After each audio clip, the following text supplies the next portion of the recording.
বিরাম বা যতিচিহ্ন কি? বিরাম বা যতিচিহ্ন হল বাক্যের বিভিন্ন অংশে থামার বা বিরতি দেওয়ার জন্য ব্যবহৃত কিছু চিহ্ন। এগুলো বাক্যকে স্পষ্ট, সুন্দর এবং সহজবোধ্য করে তোলে। যতিচিহ্নের প্রকারভেদ ও ব্যবহার। যতিচিহ্ন প্রধানত 12 প্রকারের। এগুলো হলো পূর্ণচ্ছেদ, বাক্যের সমাপ্তি বোঝাতে ব্যবহার করা হয়। উদাহরণ, তিনি স্কুলে গিয়েছিলেন। অর্ধচ্ছেদ, শ্লোক বা কবিতার অংশ শেষ হলে ব্যবহার করা হয়। উদাহরণ, মানুষ যতটা জ্ঞানী ততটা বিনয়ী।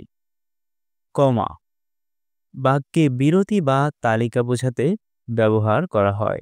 উদাহরণ, আপেল, কমলা, আম। সেমিকোলন, দুটি সম্পর্কযুক্ত বাক্যের মধ্যে বিরতি দিতে। উদাহরণ, সে পড়াশোনা করছে, পরে খেলতে যাবে।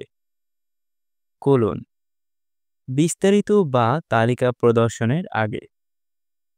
উদাহরণ, বিষয়গুলো হলো নীতি, ন্যায়, মানবতা। হাইফেন, শব্দ যুক্ত করার জন্য। উদাহরণ, ঢাকা চট্টগ্রাম মহাসড়ক।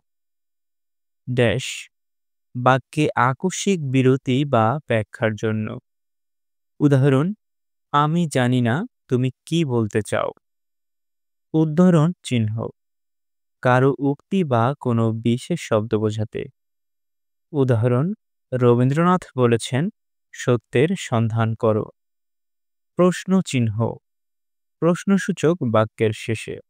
উদাহরণ, তুমি কোথায় যাবে। উদ্দীপক চিহ্ন, বিস্ময় বা আবেগ প্রকাশের জন্য। উদাহরণ, কি সুন্দর দৃশ্য। বক্রবন্ধনী, কোনো অতিরিক্ত তথ্য যোগ করতে। উদাহরণ, তিনি আমার শিক্ষক, খুব জ্ঞানী। দ্বন্দ্ব চিহ্ন, অসমাপ্ত বাক্য বা দীর্ঘ বিরতি বোঝাতে।